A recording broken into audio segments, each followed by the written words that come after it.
नरेंद्र मोदी सरकारने 2014 साली त्यांचं पहिलं बजेट सादर केलं। त्यावेळेला रेल्वेसाठी साधारण 65,000 कोटींची तरतूद करण्यात आली होती। तत्कालीन रेल्वे मंत्री सदानंद गौडा यांनी रेल्वेच्या विस्तारासाठी प्रयत्न चालू केले। त्यानंतर सुरेश प्रभू यांच्यावर रेल्वे मंत्रालयाची जबाबदारी सोपवण्यात आली। सुरेश प्रभू यांनी अनेक महत्त्वाचे प्रकल्प चालू केले। रेल्वेची कार्यक्षमता वाढवण्यासाठी अनेक महत्त्वाचे निर्णयही घेतले। 3 वर्षांनंतर पीयूष गोयल यांची रेल्वे मंत्रीपदी वर्णी लागली। त्यांनी देखील रेल्वेच्या विस्तारासाठी अनेक योजना राबवल्या।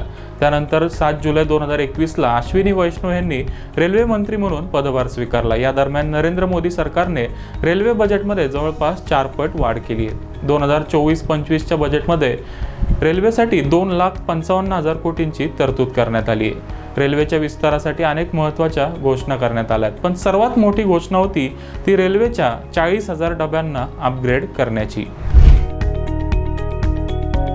प्रत्येक देशाच्या इतिहासात काही आयकॉनिक गोष्टी घडतात। आपल्या भारताच्या बाबतीत 2019 मध्ये अशीच एक गोष्ट घडली। खरं तर हा आपल्या देशासाठी टर्निंग पॉइंट होता। ती गोष्ट म्हणजे वंदे भारत ट्रेनची सुरुवात।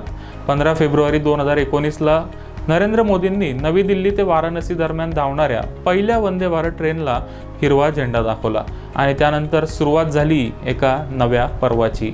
सध्या भारतात 41 वंदे भारत ट्रेन धावतात। पुढच्या 2 वर्षात हा आकडा 500च्या वर घेऊन जाण्याचा अश्विनी वैष्णव यांचा प्लॅन आहे। एवढंच नाही तर 2030 पर्यंत आणखी 800 वंदे भारत ट्रेन चालू करण्याचा सरकारचा प्लॅन आहे। एक वंदे भारत ट्रेन बनवायला साधारण 115 कोटींचा खर्च येतो। आता विचार करा, 800 ट्रेन गुणिले 115 कोटी म्हणजे झाले 90,000 कोटी। रेल्वे शेअर्स मागच्या 1 वर्षात दुप्पट, तिप्पट, 4 पट आणि 5 पट का वाढलेत त्याचं उत्तर या आकड्यातून आपल्याला मिळतंय। एवढंच नाही तर आत्ताच्या बजेटमध्ये अर्थमंत्री निर्मला सीतारामन यांनी अतिशय महत्त्वाची घोषणा केली आहे। 40,000 डब्यांना वंदे भारत ट्रेनच्या डब्यांसारखं अपग्रेड करण्याचा सरकारचा आता प्लॅन आहे।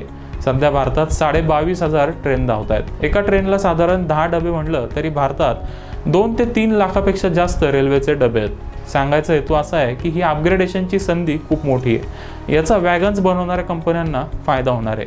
मागच्या 18 महिन्यांमध्ये आम्ही अनेक रेल्वे शेअर्समध्ये गुंतवणूक करण्याचा सल्ला दिला आहे, ज्यामध्ये टिटागर वॅगन्स, रेल विकास निगम लिमिटेड, ज्युपिटर वॅगन्स सारख्या शेअर्सचा समावेश आहे। आता सगळ्यात महत्त्वाचा प्रश्न असा आहे की या शेअर्समध्ये गुंतवणूक करून कसा फायदा करून घ्यायचा। चला तर मग यासाठी एक स्ट्रॅटेजी जाणून घेऊया।